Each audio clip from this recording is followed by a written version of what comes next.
we're now in 2008. We know what's happened to the economy. I got the phone call from the Napoleon Hill Foundation, which was hugely exciting to me.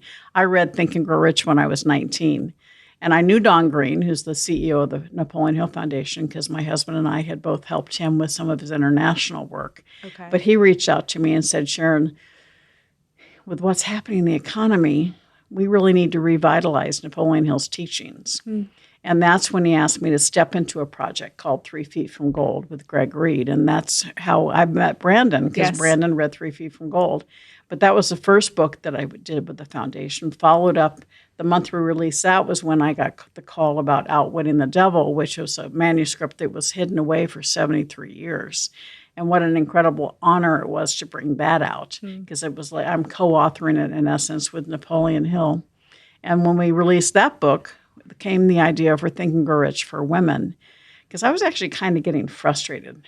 I've been around a long time. I started one of the very first women in public accounting, and I was frustrated with women complaining and criticizing all the time, complaining about the men that stood in their way or the men that weren't helping them, and just always. And what do you get when you criticize and complain? If you believe in the law of attraction, right? You're attracting negative results. So I said, let's change the dialogue. Ladies, that was my broadcast message to all women, stop the complaining. Yes. Let's stop complaining and criticizing and start celebrating the progress that we've made as women.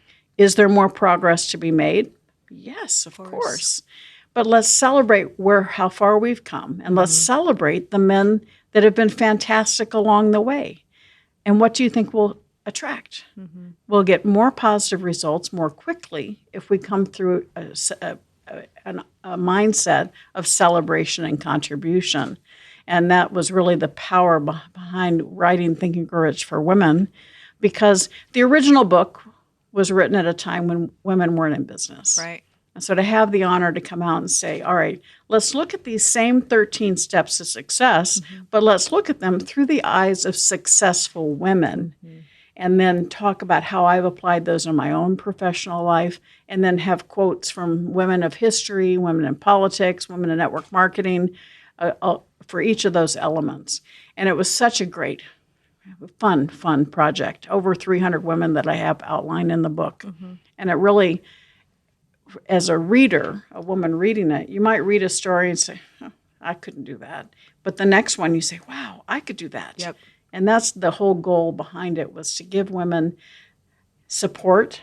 They're not alone. And that when you feel like you've had something happen that was negative, someone else has had that too. So let's get past it. Because women, we tend to we have a mistake, and we define ourselves. Yes. And I go, a mistake is not a definition. It's an occurrence. Learn from it. Yep. That's one of the things where men tend to say, oh, that happened next. Yep. We tend to hang on to it. Really hang on and let it define you. Let it create, it's a chapter in your life, but it turns into the story of your life.